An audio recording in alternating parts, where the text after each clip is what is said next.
What is going on, everybody? BobbyFi and Sheets. We're going to be talking through the wild card round of the playoffs. For those of you guys who aren't familiar, it's a 2 out of 3, all games being in the same place, all back to back to back. Kind of a fun, little format for not having one of the best records. I have no problem with it being only 2 out of 3 in this round because there's no, look, you got to earn your way throughout the season to get there. So I'm fine with it as a Dodger fan, and we'll see how it goes. So, Sheets, what do you think? We bought both of our teams playing. You got your rivalry thing going on against the Red Sox, and what do you sort of think about how these things play out? And I will be there, by the way, today. Oh, you're going to be there today? I will be there today. Oh, fantastic. Yep. So here's the deal with playoff baseball. It's different, right? It's you getting all the best pitchers, and every run is sacred. It's I can see why, like Bobby and you I see why this is a really good format for Bobby, because when you have 4-game slates with all this pitching and every run is sacred, I mean, 5-man stacks is almost like a pipe dream. You know what I mean? Like, right. It's there's just not going to be that many runs. That's just the way it is, and if anybody's threatening to get a run, they'll freaking just lie, cheat, steal, and whatever to stop it. And then if someone gets on base, I mean, it's like they'll do whatever they can to get that runner over and to remember during the course of the year when I would say, oh, they don't take that extra base. I mean, this is like different. Everybody's going to take whatever they can freaking get. So, I mean, and you're looking through all these pitchers here, and it's and like the one game where you might not have 2 premier pitchers, the wind's blowing in a little bit in Chicago, so it's Chicago and in Cleveland. Yeah. So it doesn't look like a lot of runs are in the offing here. So it's going to be kind of like a stock picker's market, so to speak. You got to find your spots here. I guess we could talk about the games. I mean, you could talk about your takes or whatever. I mean, because I think I have a pretty strong opinion on something. Okay. I guess I'll just start with it. Yeah. So I think that Crochet is just going to mow them down today. Like I'm going to the game and I'll be rooting, but I'm not particularly enthused about the Yankees' chances here. I mean, I've watched this dude all freaking year, and even games where he struggles, he just still mows people down. And you're getting, and he's stretched out. You haven't leave him, whatever. And I think the Yankees are going to be in for a tough day today. I think that he is just as good of a play, if not better, than Skubal given the price. Mm-hmm. So I think that was where. Listen, I'm playing one lineup, whatever it is. You can obviously get Skubal and Crochet in both. I mean, really easily. Okay, if you want that. But I think that the Yankees are going to be in for it against Crochet. I've seen actually Skubal struggle a little more of late. Maybe I'm like hallucinating, but like when I watch him, he seems to be struggling a little bit. And Cleveland still does have that reputation for not striking out all too much, So for my money, if I had to like rate all these pitchers on the slate, I think Crochet would be kind of the standout for me. Yeah, for what it's worth, Crochet has the kind of numbers you'd expect against the Yankees. He's faced them a number of times. That's the only reason I bring it up. He's given up his fair share of home runs, and he hasn't walked anybody, and he's striking out about 40% of these guys. So, but before I leave that, because I left the most intriguing game to you. Oh, sorry about that. To start with, because I think we definitely have to have a pretty sharp conversation about the last game today, because you have Snell, who, listen, I keep saying, when are we going to get the bad Snell? I haven't seen it. It's like, He's been freaking insane. And then on the other hand, you also have Hunter Green, who, if everybody pitches their ceiling today, it's very possible Hunter Green has the best performance. So, what do you think about these games? Yeah, so it is really interesting how you look at it. I guess I'll just real quickly go through my just just because we're doing this and it's kind of, a different format. I really like this, by the way. I'm looking forward, this is the Christmas day. We get to have stuff like this. We have it on Thanksgiving. We don't get it like every other day, but we're going to have it for a few days, which is really nice. I do think that, I don't know, it's really hard to pick the Tigers after what's happened to them. But somehow I'm going to pick the Tigers to win that series.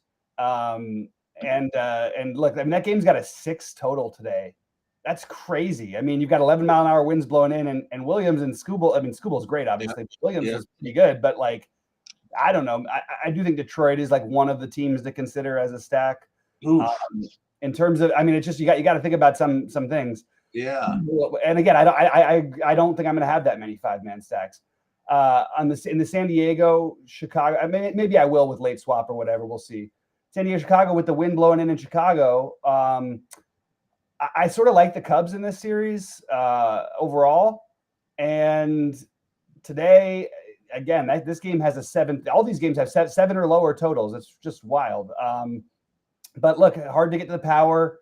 So, again, I would try to, if you, I actually have a list of players like with stolen base upside and home run upside that I'm trying to force my way to get some exposure to. Because you could literally get the right mix of like 2 or 3 players with a bunch of zeros and actually win the slate. It's if it goes based on what the projected scores are. So again, hard to love either stack, but I think that I would lean towards the Cubs lefties against Pivetta. You can steal on him too.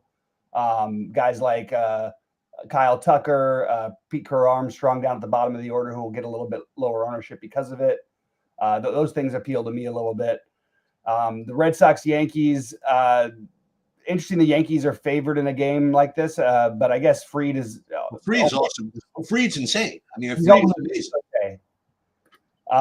Yeah, I would bet you would take Crochet as a pitcher over Fried just as. Oh yeah, and especially in DFS, Yeah.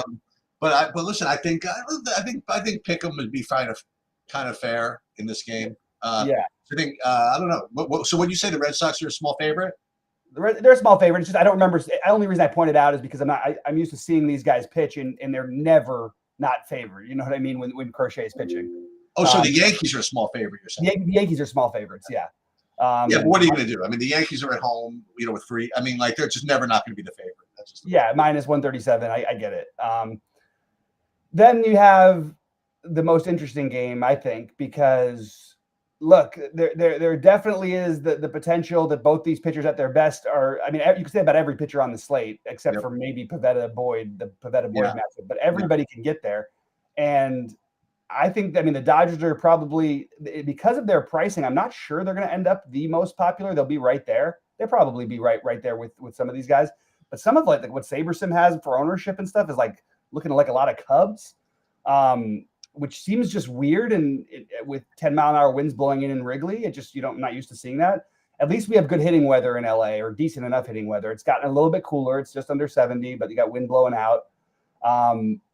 My favorite thing to do, look, even if I was, whatever kind of fan I was, would be to stack the Reds and just hope. And like you said, we haven't seen that bad Snell game in a while. He got roughed up in one start against Pittsburgh where he didn't look very good. But I think that you just sort of have to play the long game variance. And also, nobody's playing Cincinnati. That's probably, and they're cheap if for whatever that means, if you need the savings. Ellie De La Cruz, who's been really struggling, should be down lower in the order and not going to get ownership. I kind of like the idea of overweighting this Dodger, and the Dodgers are going to be popular, but both sides of the Dodgers and Cincinnati, and sort of just hope that pitching doesn't win the slate, because we have other options. And I think that I would rather go with the hitting in this game than I would any of the others, just because I don't like going against Fried. I don't like going against Crochet. I don't like the weather in Chicago for hitting, but that would be naturally the one that I think would draw the most people in. And then maybe the Tigers would be the other team against Williams, but again, not great hitting weather there either. So it's going to be a tough one. And for what it's worth, Skubal has just given up like nothing to this Cleveland team ever, and he's faced them a ton. So I thought that I'd point that out. Another reason, I do think Skubal, Crochet are the guys you want the most pitching wise, and I think Fried would be the next one. And then I think Snell would be the fourth one. But I am probably going to be lower on the Snell, and I'll be just highly exposed to the Reds and Dodgers. Can I go through my list of individual plays that I'm overweight on? In a second. I want to stress again the timing of these games. You have Detroit, and then like 2 hours before the Padres game, but all those games are going to be over pretty much before the last two. So no excuse for not looking at your lineups. You know what I mean? And late swapping, or at least running the late swap process.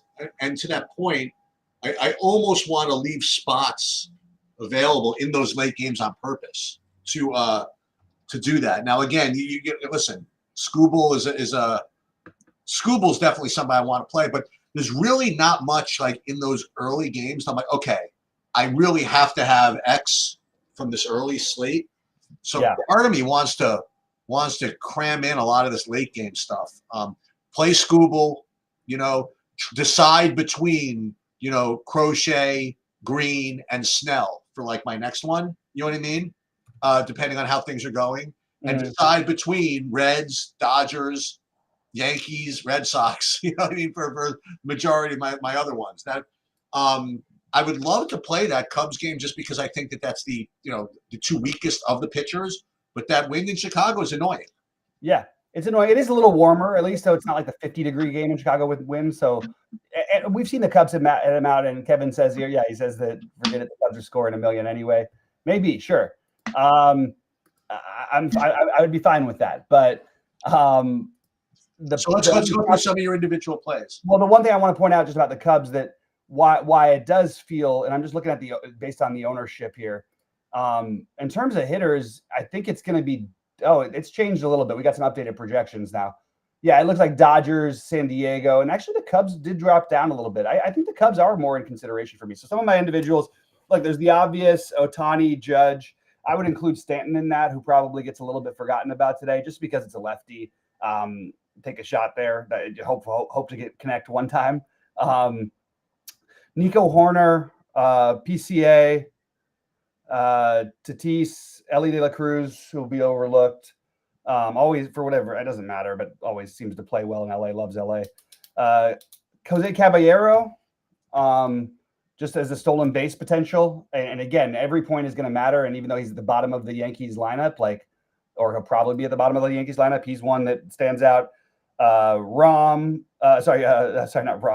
Ramirez, and then Noel Marte. For the Reds also. So pretty awkward ownership projection I'm seeing for some of these Yankees from SaberSim particularly. Like I'm looking at SaberSim's flagship ownership projections on DraftKings, and the highest projected own is Ahmed Rosario at 17%. That seems a little weird, especially because he'll probably won't even play the whole game. Yeah, I don't know. And then the second one is Goldschmidt. Oh no, Judge. Sorry, Judge is 19. I'm sorry. Then Ahmad Rosario, and then Goldschmidt 13. I don't. Listen, Goldschmidt has a projection because he's hitting first at 30, and he's 3,500. He's going to look like I can't imagine Goldschmidt doing anything against him. But that's the way it is. I mean, you put the leadoff hitter, and it's like he's gonna show up. So like if you want to do something, you play like you said, you play like Caballero, and not use like Goldschmidt. You know what I mean? Like that's something you could do. And like you said, I mean Caballero, if he gets on base, he's going to try to. I don't know how he's going to get on, but if he gets on, he's going to try to go. I think. Think of it this way, especially with Goldschmidt. You know what I mean? Like so. Yeah. So maybe Caballero is a decent idea. Yeah, and then just to remind that I think the Cubs have the most stolen base upside today. Was that right? Okay. Yeah, so I would say that they would be, again, and look, you're not going to be able to get a lot of points most of these days, especially with yet everybody's ace out there. Basically, it's going to be tricky. So you really want to try to, in my opinion, try to overweight the guys with stolen base and power upside. Obviously, Ohtani, and I mentioned for that, and he'll be the most popular player. So there's nothing unusual. Some of those guys are chalky. Some of them are not. The Marte and De La Cruz should be low owned. And I'm going to sort of, I'm going to trust late swap to some extent, and I'm going to try and put my imprint on the guys that I want, and most of them are in the last game. And I do think a sneaky, as much as it would annoy me for the Dodgers to lose, I think a sneaky Cincinnati stack could easily be the way to go. And I presume we would go with the righties over there, right? Yeah, you go with the righties. I would play with De La Cruz, I guess, as a switch hitter, so it doesn't matter. There's no lefty to even worry about anyway. Okay. Yeah, but yeah, I think that's the right idea. Is just let's get to them. Other things you can do is, like, instead of playing Teoscar Hernandez and your Dodger things, play Andy Pages at lower ownership. You know what I mean? Yeah. Which are things you even consider during the regular season. It's just there's no reason one guy is that much better than the other on a given day. But also Pages has been the better player this year than Teoscar has. So playing him instead, again, you're just talking about small differences. Teoscar probably ends up 20%, Pages probably ends up 10, but that's, that can make enough of a difference. Maybe you are supposed to, I don't know, I'm trying to think about this. I was thinking of, I'm trying to think of playing the Red Sox maybe a little bit. No, maybe you are supposed to just try to play these Cubs and the Padres. Just take the two worst pitchers. I mean, to say worse, they're two really good pitchers, right? Right. To take like the two worst pitchers and hope that game freaking delivers. Maybe, I don't know. Yeah, and maybe, but I like this. I mean, the thing with Snell is, like, it doesn't even matter how many times we see it, because we know you can run on him no matter what. That's not going to change. How does a lefty give up so many stolen bases? By the way, there's some guys who are like that. It's just the way that it goes. And also, he walks guys and he gives up home runs when he gets hit. Those are the things that get him, which is all those lead to better stacks. You know what I mean? So right. I'm kind of in on the idea of just overweighting, at least in my initial part of the day, this late game, and just take some shots against them. Because even if they score 0 runs, you still might have two guys who have, like, I don't know, 10 fantasy points because they've got to walk, a single, and a stolen base. You know what I mean? And the 10 points is a ton from a hitter on a slate like today or whatever. It's really going to be hard to score a lot. And one game could just go nuts. It's possible. We've seen it, but it doesn't feel extremely likely just when you look at the matchups. Now, tomorrow and the next day, we'll have, I think, very different conversations, because by the time we get to Thursday, whoever's left, we're going to be talking about, like, relief pitchers and things like that, because you're going to end up with teams in must wins in a one game thing where you literally almost, like, could make the argument for just ignoring the starting pitchers entirely. We'll get into that on those days, but I did want to kind of point that out. It's just a funny way to look at things, but that's one thing. What eventually happened with the Dodgers playoff pitching rotation? We were speculating on that a couple of weeks ago. Well, it's only a 3-game series. I believe it's it's Snell, Yamamoto, and Glasnow and Ohtani, I think. Ohtani. But I'm not. Again, I don't know. I don't know what they're actually. I don't think they even know what would actually come to it if they have to play Thursday night. Right. If they do have to play Thursday night, it's going to be a very busy night on the streets in LA. We're supposed to go to the game Thursday. My cousin's buying tickets if the Dodgers are in. But we'll have the Dodger game starting at the same time the Rams game is starting against San Francisco. So wow. It's going to be a nightmare in LA driving on the freeways when you get 100,000 people on the road. There might even be a college football game too. I got to double check that. But so anyway, so I think the Reds are the leverage team, and it pains me to say it, but that's the way I see this one. You know, it's funny when I built, just everybody knows, and when I built the my kind of hand build or whatever, like what I wanted to play, that was actually what I ended up doing was the Reds. I thought that made some sense. I mean, it was a good, like I said, it was a good combination of and of high variance from Snell and low ownership, and pivot and all that stuff. And then I also had delusions of playing Hunter Green too. That's definitely again high variance, but I've seen it. So I don't know what I'm going to end up doing. Tigers, again, Tigers are a tough click, but maybe that's what you're supposed to do, They're a tough click. They haven't scored anything in like a long time, it seems. Yeah, I hear you. Yeah, Tigers are. I mean, look, it certainly makes some sense. I would say that Williams would be on the lower end of these pitchers, but I don't know what to do because I don't feel as great about their stack. Although I do like. I'm just looking at the Tigers, who I did try to get in. I believe Riley Green and Parker Meadows is my favorite Tiger. And Riley Green is my second favorite. Those are the two that I Yeah, my favorite is Parker Meadows as well. And I'm going to go with, and then there's Torres, Torkelson, Dingler. Who was your other favorite? I'm sorry. Riley Green. Okay, good. And then just because for whatever reason I always like him in the postseason spots, Javier Baez if you need. He's still hanging in there, huh? He's back in there. Yeah, I don't think he was supposed to play today, but he is because they had what's his name out. I can't remember. Hey, Javier Baez back in the playoffs. I mean, yeah. But yeah, I think the Tigers. There's certainly some logic behind that one. Yeah, I can talk myself into the Tigers. I just personally am more on the later games, and again, I'm not getting to like that many full stacks on this slate. Yeah. I might tomorrow, but today I'm not. It doesn't seem to be happening for me.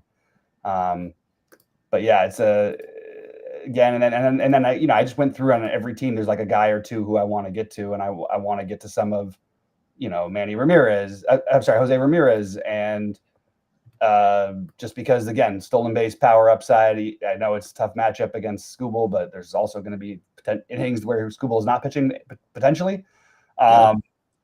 So he's my one piece of Cleveland that I want to be, at least with the field. And that's sort of how I'm treating this, is just going through and then sort of seeing what kind of stacks I end up with. But most of the games are going to be later for me, so late swap is going to take care of some of it for me anyway. Jackson Merrill's projection looks a little bit low. I don't know why SaberSim has it like almost a point lower than you and Goldie. There's certain, I don't know. I'm just looking at some individual things that stood out. Gavin Sheets certainly has the strength to hit it out with the wind blowing in. It's also coming from left center a little bit, so that's another guy. But Tatis is one that I'll flag plant on. Like, okay, Tatis, De La Cruz, again, Nico Horner, as I mentioned earlier, who I really like just because of the stolen base upside. And again, those 5 to 8 to 10 point scores might be good enough for most of your hitters today. As unexciting as that sounds, that's where I'm at.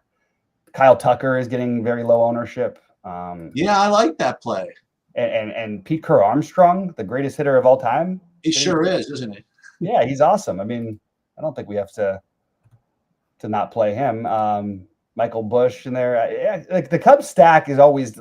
I'm always sucked in by just looking at the guys. I like almost all these guys. And then the best hitting conditions are going to be the Yankees and Dodgers, but in those games, but the ownership will mostly follow on the Dodgers side of it. It's not going to be too crazy, I don't think, with stacks of Trevor Story's the one Boston guy who I'm trying to get to. There's not it's hard when you look at those two pitchers in that game, and even in Yankee Stadium, just go, oh, I need to have this guy. Aaron Judge, I mentioned already, Stanton. I really like the idea of Stanton, by the way. I could see Stanton getting a hold of one tonight against Crochet. Oh, absolutely. I mean, and maybe he gets one less at bat than some other guys do, but I like that. And I also like the Caballero idea just because the only thing that's going against my take about the Crochet mowing him down is my just completely off the charts record of the Yankees going to the freaking Yankee games. I've been going now like 3 years, like kind of regularly. Like they're literally 23-1, and the one was this year. Like, that's like they never lose when I'm there. And Aaron Judge hits a home run, and I would say literally 70% of the games. So it's so the Crochet take is very anti-Sheets for this particular situation. It's very pro Sheets for the normal anti-Yankee situation. Actually, it's more like fading Yankee pitchers than playing pitchers against the Yankees. Actually, but I was at a game this year where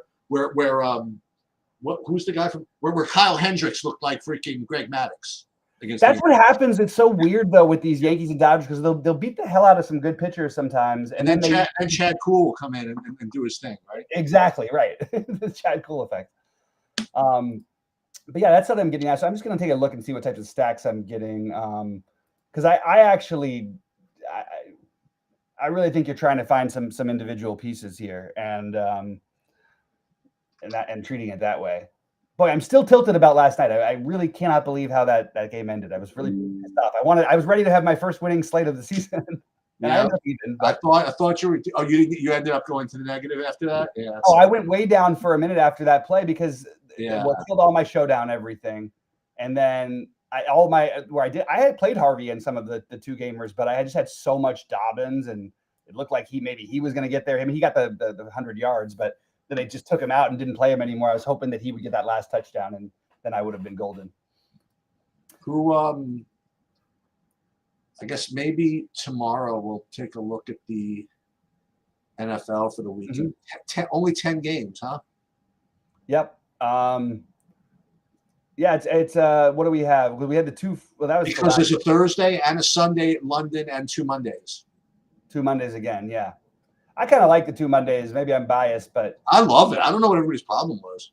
Yeah, and yeah, I was enjoying it, but I was really excited like that. I was.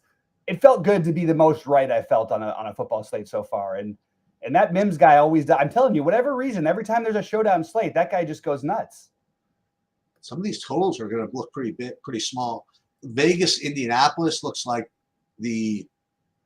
literally the only high total game on the slate. I'm just guessing. Vegas, Indy. What else is there? Let me take a quick look here because I thought I had one, but I'm not sure. Seattle, Tampa. Oh, it's a weird Sunday slate. Yeah. Can Seattle score? Yeah. But it's not like.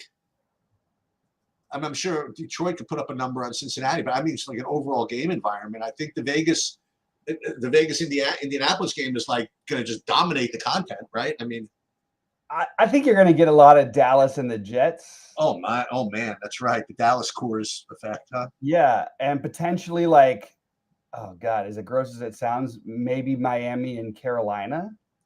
Ooh, yeah, Miami. Listen, Miami won last night, but their defense is no good. I don't know what about them is good. Well, now they have no Tyreek Hill, but now they have no Tyreek Hill on top of it. Yeah, Carolina's going to win that game, pretty sure. Yeah, they're favored. What do you think of this Baltimore? I mean, was Cooper Rush minus 3.5? Washington and the Chargers. Just bet the over on that one already. Washington. Oh, you think so? Well, they just go nuts every game. They don't defend anybody. Who, Washington? You mean? Yeah. Oh, especially the Chargers coming off a loss too. Yeah, they're going to get after it. Yeah, and there'll be probably a ton of Washington fans in the stadium, so it's going to be like a neutral field. It's going to I don't mind that. Yeah, that's not a bad idea. Yeah, so that would be one, and that's one of the late games. And then the other one is Detroit, like just probably hammering them stacked. I would imagine so, right? Against the Bengals, man. Maybe you run it back with Chase or Higgins, and maybe you don't. Chase had some pretty crappy body language last night. Yeah, I mean, I would have been frustrated if I were him too. Those guys are good, man. Higgins was good. I mean, they were throwing those at the beginning of the game. They were throwing those back shoulder throws like really, really nicely, and then they just can't protect him. It's just like a terrible. No, the line is terrible. The offensive line is just so bad. It's putrid. After all that, let's see what I ended up with for my hitting. Just taking a quick look. Come on, it's a little slow these days when I'm doing that. I cannot figure out what's doing it. I think Denver could be in trouble going into Philly. I like Philly there. I think Denver may win that game. Yeah, I got the Steve Sheets. I got that one right too. 100%. The Denver is going to crush. And then you have the battle. The Giants at the Saints. Let's go. The Saints are favored in a football game. That's crazy. The Saints are favored in a football game. That's stupid. The Giants have no players either, though. But come on. Well, I don't know. I mean, I just can't believe in this year that we're going to have that's crazy. Excuse me, Saints were like tied with the Bills in like the third quarter. I know, and yeah, I know, and I liked it too. I liked them with the points last week, but I don't know. What do you think of that disgusting that Baltimore situation? I mean, you think that they can cover a 3.5 with Rush? Probably not, right? Wait, what? Baltimore's only 3.5 point favorite at home against Houston. So you think that means Lamar's not going to play? Oh no, he's definitely not playing. Why? I mean, there's no way he's playing. Well, it's 3.5. That's the answer. And it was I 7. think 7. 7. Yeah, that is weird. I mean, if you want to speculate, just take Baltimore now. And if he plays, then it goes back to 7. Yeah, I mean that's interesting. Oh my God. Well, Sunday's going to be a weird one. Yeah. Maybe it's a cheat slate. It sounds like it's a cheat slate. And then if those games weren't ugly enough, you get the Sunday morning game, the Vikings and the Browns in London. The Vikings and the Browns. That is defense. Wait, the Vikings are just went from Ireland to London? Yep. Why did they do that? That's what they do. But they usually do it with the Jags, not with the Vikings. The Vikings have like a long tradition. Like the new Jags, I guess. That's weird. Yeah, but those are two defenses, man. That could be a nice ugly one for the London fans. Oh my God. And then you get Rams against whatever team the Niners throw out there. Yeah, I wonder. Yeah, and the Rams, by the way, they just always beat the Niners. Now I'm worried because maybe the Niners use Debo at quarterback or something. Debo's on the. He's not even on the team. Oh my God. Maybe McCaffrey at quarterback. Actually, you know what? It might work. Do you know what I read that his grandfather for like 1 million years, McCaffrey, he was the fastest man in the world. Really? Yeah, he's got an insane. I mean, his brother obviously played bloodlines. He's got like the bloodlines are crazy. It's sort of like the Matthew. But you know the Reed Shepherd for Houston. He was the number 2 or 3 pick or whatever the year before last. Yeah. Or no, last year, not this year, but last year. But his dad was it was what's it called? Who was his dad? I can't remember his name. His mom was the best tennis player at one point. Really? His dad was this, and like it's like going through the bloodlines. All the brothers play, and it's just like There used to be. I mean, there used to be. They did a special on these guys. The whole thing of Clay Matthews and Bruce Matthews, like their whole freaking brethren. Like it was like the super genetic family. Like all of them were just insane. Yeah. Like mothers and fathers and brothers. Like their dog was a linebacker. It was like crazy. All right, I'm gonna probably hand build my big ones today. Anything else, Sheets, you want to go over? Nah, I think we're good. And tomorrow's the same schedule? Tomorrow, I think I don't know. I think it is. I think it's the same schedule. So. Same schedule, different teams, right? Yeah. Or same teams. We'll be in there for it. Same schedule. No, but it's the same teams tomorrow? Yeah, it's every day. They play all of them until somebody wins. These are the only 8 teams that are playing, right? Yeah. Ones today. Yeah. So you like this through the 3 home games? Yeah, I think it's fair for the division winner, and I also think it's look, if we're going to add teams to the playoffs for a season that means so much, then I think having like a little mini playoff if you're not one of the 2 best records is there revenue sharing such that if the Yankees get 3 home games instead of the Red Sox get 0, they share that or no? I don't know how that works, to be honest with you. I'm not sure what the rule is, but I do like the incentive for making the regular season, which already feels like a slog, more important. Yeah, no, that's true. And it's sort of like a flashback to that. So the weird part is the first bunch of years they did this, the wild card team just kept winning the World Series. Right. So it's like a little bit. And what's the format for the next round? The next round we get regular into it. Regular 4 out of 7 and 4. No. The next round I believe is still 3 out of 5. That part I hate. I believe the next round 3 out of 5 divisional, but is it still 3 and 2 home games? Yeah. Or is it something funny now, like 1 away and then 4 straight home games or something? No. It's the same. I think it's 2-1-2. No. I think it's 3-2. I think it's 2-3.